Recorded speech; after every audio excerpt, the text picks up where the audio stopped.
If a 24-year-old version of me walked in right now, I'd be, what the fuck? Like I would kind of be shocked. So what is this like? She had just finished greeting somebody, said bye. So here I come and I show up and I'm like, hi. She's like, hi, nice to meet you. I'm Connie Peña. I'm your tribute artist. Or I think I said I'm your double or something like that. I don't remember exactly the words I used. And she's like, wait, what? You are? Like, wait, what? You are? And then she looks me up and down and kind of looks out. Like, I felt in my eyes like it was kind of like, who let her in? Yeah. I've never spoken about this like this. Like, this is the true nitty gritty. Like, for the millisecond that it happened, like, who let this girl in? Kind of like that. And I was like, no, listen, I'm a huge fan. Because I felt that, you know? And when I told her, like, I'm a huge fan, I admire you, thank you for who you are. And I had a million questions I wanted to ask her. The second I'm in front of her, this energy was like, I was trembling. I was so scared. But why would I be scared? Like, I shouldn't. I should be like, how do you say, just proud.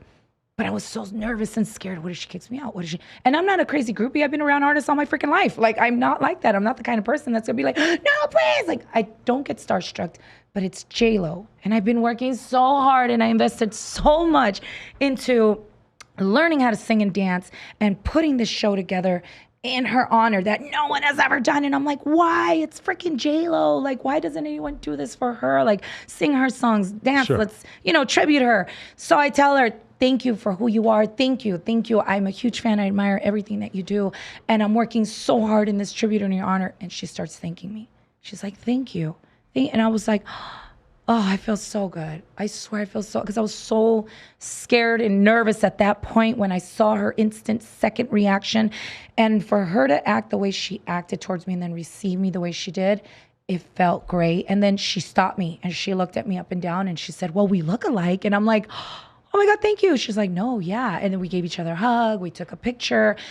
It felt really good afterwards. And then, I left and I'm like, God, I felt so stupid. I'm like, there's so many things I wanted to say to her. There's so much I wanted to ask. But, at that moment, you respect your time and you respect the artist. And I figured if it's ever meant to be, we'll meet again. The thing is, she just sees you and she's used to her fans acting a certain way. She doesn't know that you're talented. She doesn't know these other things. That's one of the things that's happened is I'll do it. Is not quite the same corollary, but I'll do interviews of people and they're just like, in their mind, they're doing me a favor by doing the interview, and they are. And then I'll sit there and I'll ask them questions no one's ever asked them before. And then by the end, they're like, holy shit, this is probably the best interview I've ever done. Yeah. But they don't know because I'm just another guy on YouTube. They don't know that I do 8 hours of research on every single one of my guests. And so it's until they see that, then they're all going to assume you're all the same. Michael, do you understand the study and the research that I've done behind her? Just not sleeping. I would be up till 4, 5, 6 in the morning watching her, studying her, learning and just really intaking, watching her movies over and over, interviews over and over, interviews from when she started to now, watching her family. And it's not on a stalker mode. It's on a professional level of admiring this icon. Who really are you? And can I really pull this off? Because I am not a professional singer and dancer.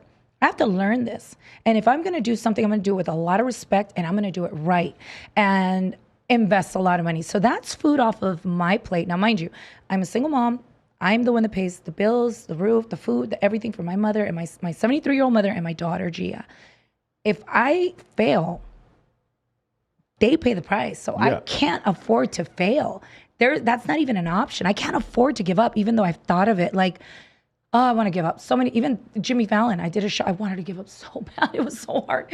It was so complicated. And I'm like, I'm not this. I'm not J-Lo. I can't do this. So many times. But at the end of the day, I'm my own cheerleader. That's why I like telling a lot of women.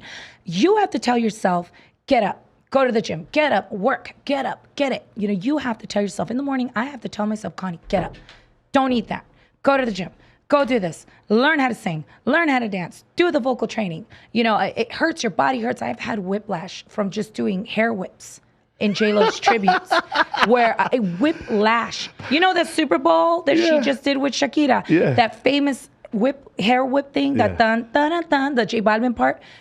I had whiplash for a week. I had to see a chiropractor. So many things, and because I'm probably not properly doing it, and I don't have the months of training that she does, I have to do it within like a week or two, which is, it's crazy, but I love it. I really do. And I just, I feel proud of what I do. In the beginning, I didn't tell my father what I was doing for a whole year. I didn't tell him. I didn't tell anybody. All of a sudden, everybody's seeing me on TV, on the news. Like, J-Lo, there's a J-Lo double. There's a J-Lo lookalike. There's a J-Lo tribute artist. She's going to sing and dance like J-Lo. And my dad's like, what the hell are you doing? You're singing and dancing? And I'm like, yeah, I didn't want to tell you because I didn't want you to do what you're doing now.